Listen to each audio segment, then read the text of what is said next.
Hello and welcome to Alden Carrow's Poetry Podcast. I'm Alden Carrow, poet, walker and author of Somerset in Verse, Ex-Mortal Levels in Poetry. This is a podcast for people who suspect, as I do, that the world is moving too quickly and that something quietly extraordinary waits for anyone willing to slow down, listen closely and pay proper attention to it. In every episode, I share two poems. The first is a guest poem from the wider world of verse, something that has stayed with me or troubled me or refused to let me go. The second is one of my own, drawn from the fells, the coast, the weather and the strange beauty of ordinary days. And for your chance to win a signed copy of Somerset in Verse, Ex-Mortal Levels in Poetry, I invite you to suggest a future guest poem by emailing me at aldencarrow78@gmail.com. That's aldencarrow78@gmail.com. The next guest poem will come from one of you. Today we are going underground. This week's walk takes us to a village pinned between a limestone cliff and a water table, where 500,000 people a year walk the same trails until the rock beneath them shines, and where, a little way below all that traffic, there is a room that doesn't change its temperature for anybody. Cheese matures in it. A 10,000-year-old man lay in it. The footfall overhead makes no difference to either. We begin, though, in 1858, with a Victorian poet asking a series of increasingly anxious questions about a road and receiving, each time, the same unhurried answer. So, pour something warm, settle in, the wind is up, the light is going, and there is poetry to be found. Before we go further, let me put this week's theme plainly, because both poems are built on it. The surface wears away, but the room beneath it doesn't change. Hold on to that. We are going to meet it first as a question and answer, and then as a cave. Christina Rossetti hasn't appeared on this show before, which is an omission I'm glad to be correcting, because she is one of the finest ears in Victorian poetry and, I think, one of the most persistently underestimated.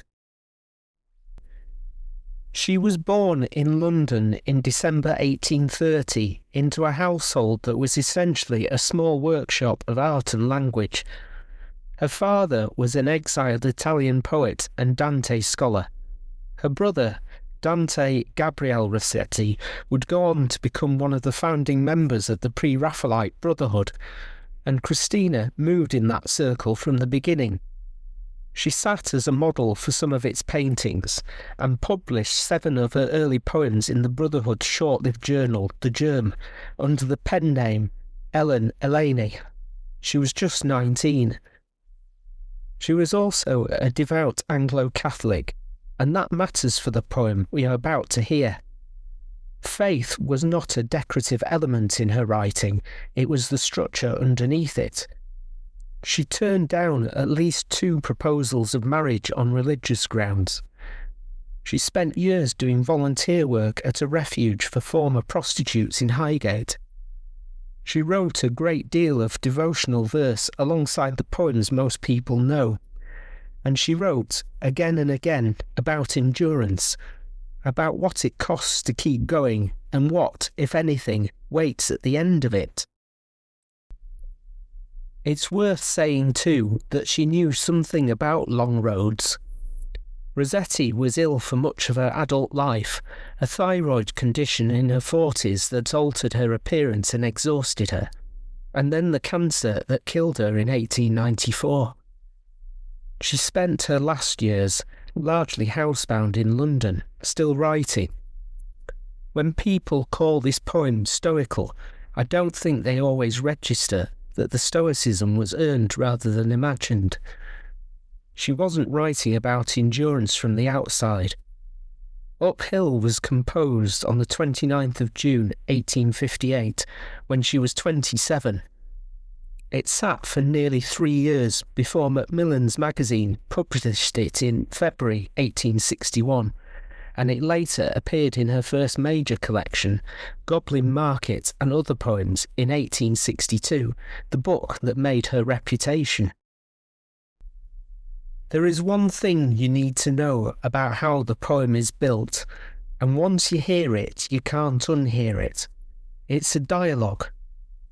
2 voices, strictly alternating all the way through. One asks, the other answers. Every single line is either a question or a reply. And the 2 voices couldn't be more different in temperament. The questioner is anxious and getting more anxious. The questions get longer, more specific, more worried, circling around the same fear from different angles. The answering voice never once matches that anxiety. It's short, calm, entirely unbothered, and it never repeats itself. So listen for the gap, because the poem's entire effect lives in the distance between the temperature of the questions and the temperature of the answers. Here is Christina Rossetti's Uphill. Does the road wind uphill all the way? Yes, to the very end. Will the day's journey take the whole long day? From morn to night, my friend.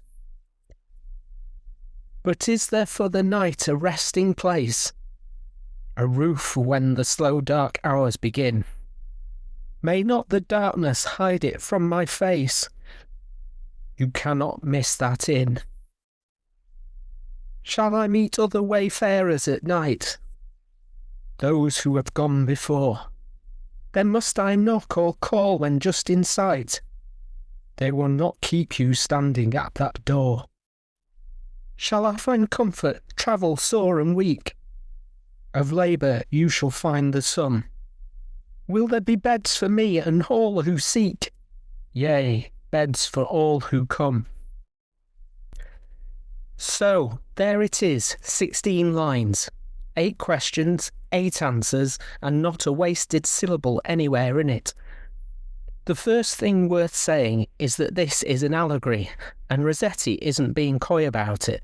The road is a life. The day is a lifetime, from morn to night.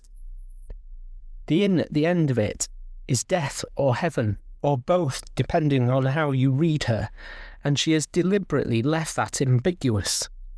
A great many readers take the inn as heaven, which fits her faith and fits the quiet echo of the gospel line about knocking and having the door opened. But you can just as easily read that inn as the grave, because a graveyard too has beds for all who come. Rossetti knew exactly what she was doing when she chose an image that works both ways. What I want to draw your attention to, though, isn't the allegory. It's the behaviour of the 2 voices, because that's where our theme lives. Listen to the questioner. The first question is practical. Is it uphill the whole way? Then, how long will it take? Then the worry starts to show. Is there somewhere to rest? Then, what if I cannot find it in the dark? Then, will anyone else be there? Then, will I have to knock? Will they make me wait outside? And finally, the most naked one of all, shall I find comfort, travel sore and weak? This isn't a question about logistics anymore. That's somebody frightened, asking whether the effort will have been worth it. Now listen to the answering voice, which is doing something remarkable. It never softens. It never says the road is easier than it looks. Asked whether the road winds uphill all the way, it says yes, to the very end. No reassurance, no discount, no suggestion that it might flatten out later. It confirms every hard thing the questioner fears about the journey. But on the subject of the destination, it does not waver by a single degree. You cannot miss that inn. They will not keep you standing at that door. Yeah, beds for all who come. That's the split I keep coming back to. The journey is conceded entirely. It's long, it's uphill, it will take everything you have, and you will arrive travel-sore and weak. The destination is never negotiated at all. It's simply there, at a fixed temperature, unaffected by how hard the road was or how anxiously you asked about it. And notice the last answer especially, because it's the one that gives the poem its generosity. Beds for all who come. Not beds for the fastest, not beds for those who suffered most or complained least or arrived in good order. All who come. The rest at the end doesn't scale with the difficulty of the climb. It doesn't have to be earned twice. One more thing on the craft of it, because it's easy to miss how carefully this is engineered. Look at the length of the lines. The questions are consistently the longer, more elaborate ones. They wander, they qualify, they add clauses. The answers are shorter almost every time, and several of them are startlingly brief, yes, to the very end. Those who have gone before. Rossetti isn't just describing a calm voice, she is building one out of syllables. The anxiety takes up more room on the page than the reassurance does, and the reassurance wins anyway. That's a technical achievement, not just a spiritual one.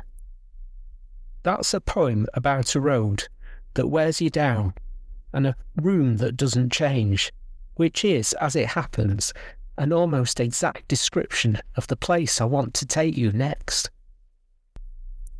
Cheddar is a village in Somerset at the foot of the Mendip Hills, and the first thing to understand is that it had almost no say in its own shape. The poem calls it a linear riband, and that is precisely what it is. To the north stands the Carboniferous limestone scarp, a sheer grey face of rock that simply refuses to be built on. To the south lies the water table of the Somerset Levels, which sets a hard wet edge that no amount of ambition can push past. Between those two limits, the settlement has nowhere to go but sideways, so it has stretched itself out east to west along the only ground available. Gravity and flood drew the map. The people simply filled it in.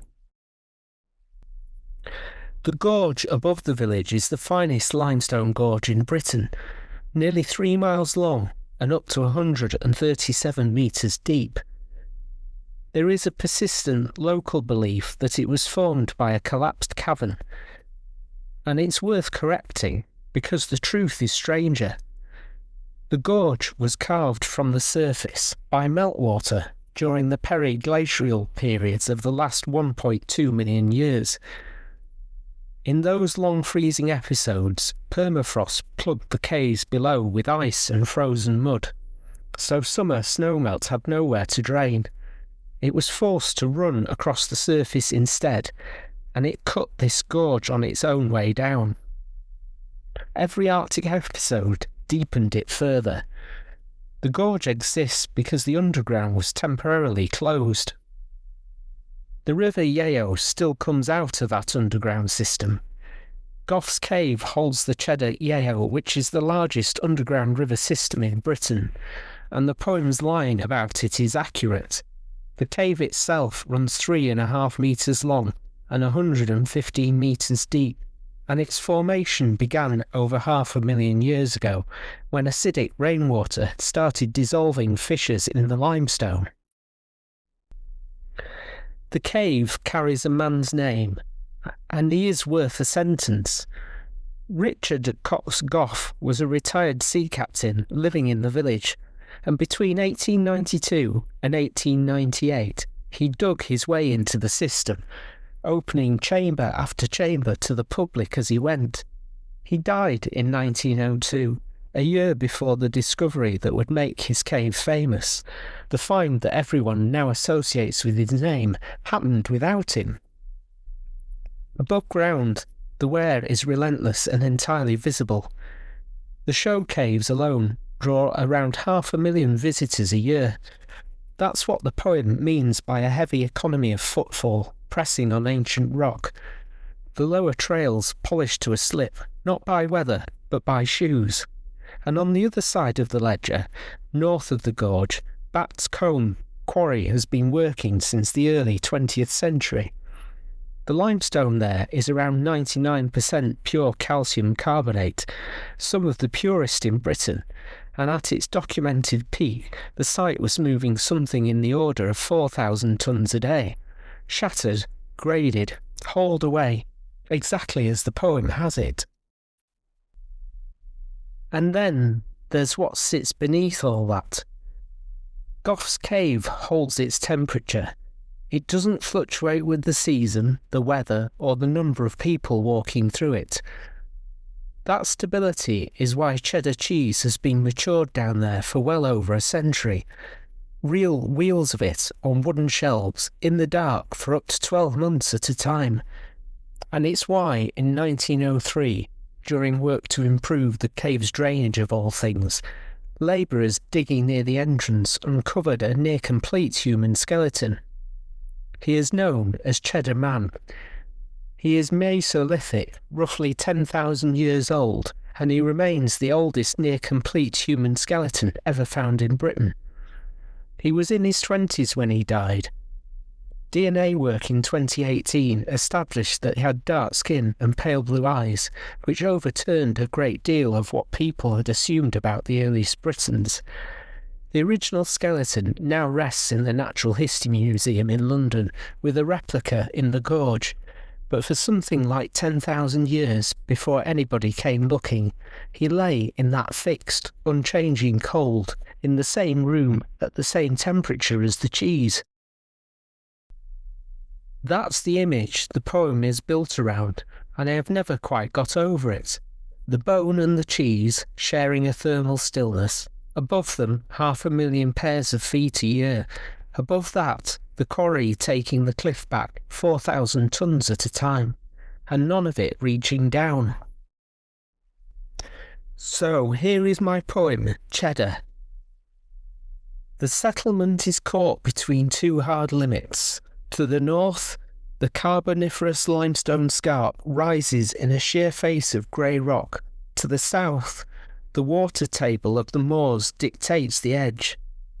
A linear riband drawn out by the terrain, forced east to west by gravity and flood. The River Yeo drops from Britain's largest underground system, channelled through rusted sluices and stone leads. In the gorge, 500,000 annual tourists wear the lower walking trails to a polished slip, a heavy economy of footfall pressing on ancient rock. Deeper in Gough's Cave, the ambient temperature remains fixed.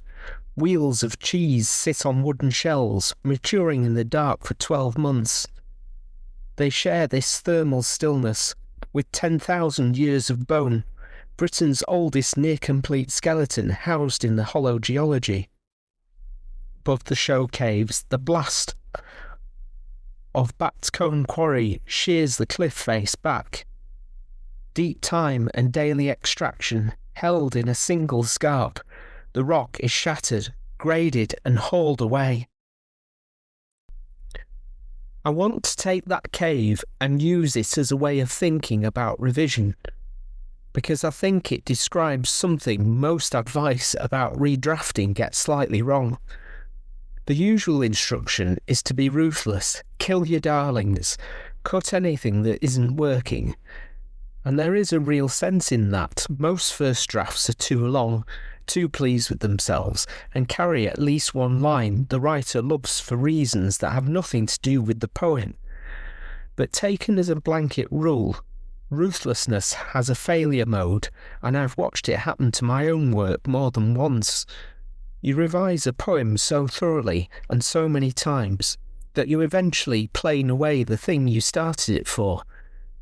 The result is technically better in every measurable way, but completely dead. Cheddar suggests a better model, because it's a place that runs two entirely different processes at two entirely different depths. At the surface, wear is constant and it's fine. The trails are polished by 500,000 people a year. The quarry takes the cliff back by 4,000 tonnes a day. None of that is a malfunction. It's simply what the surface is for. It is worked, walked on, extracted from, and it changes accordingly. Underneath, in Goff's cave, none of that registers. The temperature is fixed. It doesn't care about footfall. Poems have both of those zones, and the whole skill of revision is knowing which is which before you start cutting. The surface of a poem is nearly everything you can point at. The individual word choices, the line breaks, the order of the images, the opening, which almost always needs replacing, because first lines tend to be throat clearing you needed in order to start, and the reader does not need in order to arrive. All of that should wear. You should be entirely willing to grind those things down through a dozen drafts. That's what they are for. But somewhere underneath, most poems that are worth finishing have a room that shouldn't change.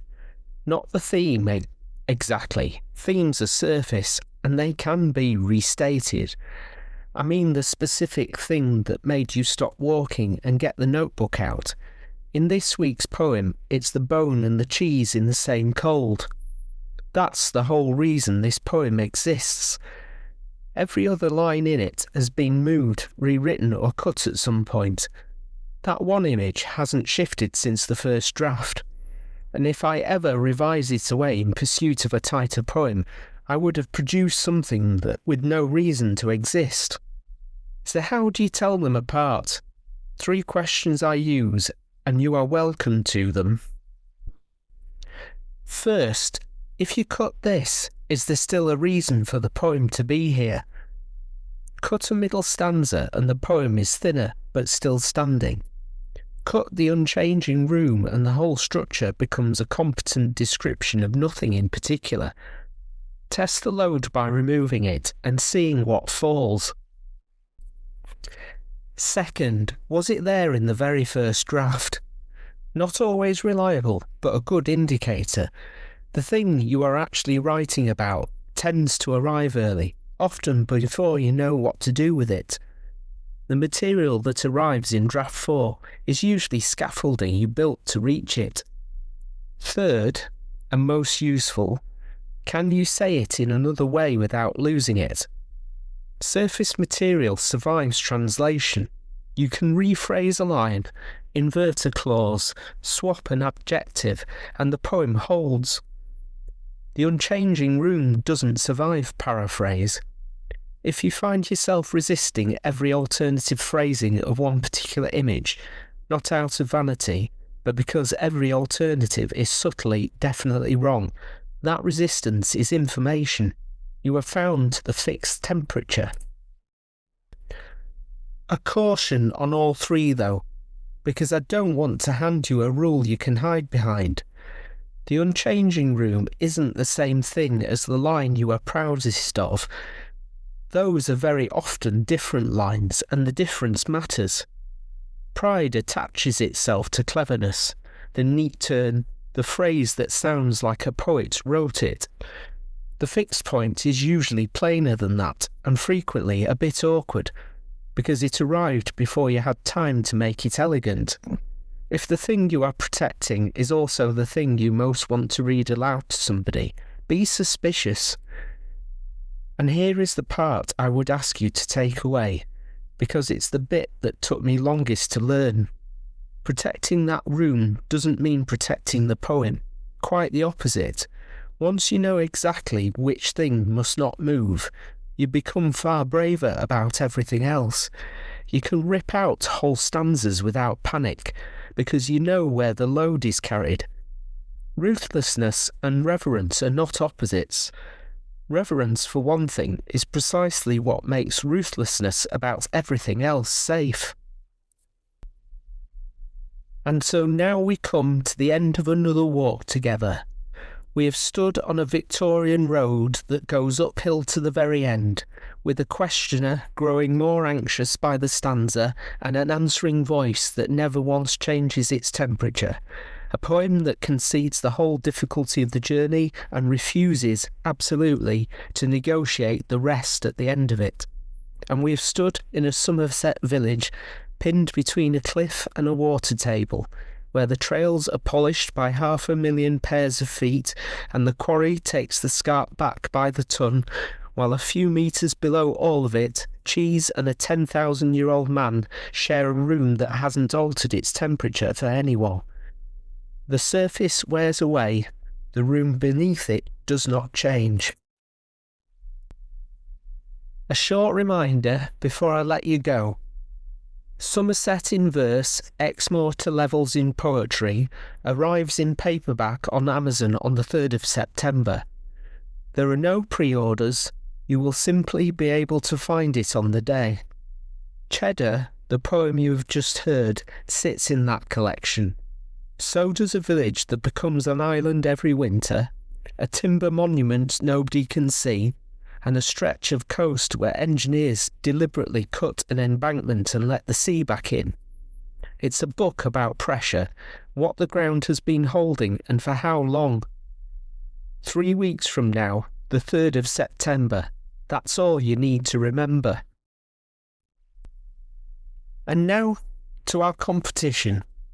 If there is a poem you would like featured in a future episode, a classic, something modern, or a personal favourite you have carried with you for years, please email me at aldencarrow78@gmail.com.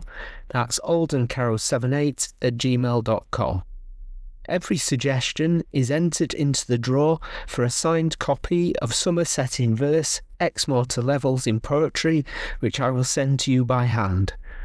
The book is also available to buy at Amazon from September. The next guest poem will come from one of you, and there are, as Rossetti has it, beds for all who come. So thank you for listening, for slowing down with me, and for being the kind of person who wonders what is underneath the floor. Until next time, may you find poetry waiting for you in the everyday. Please remember to subscribe to my podcast, and I shall speak to you again on Wednesday.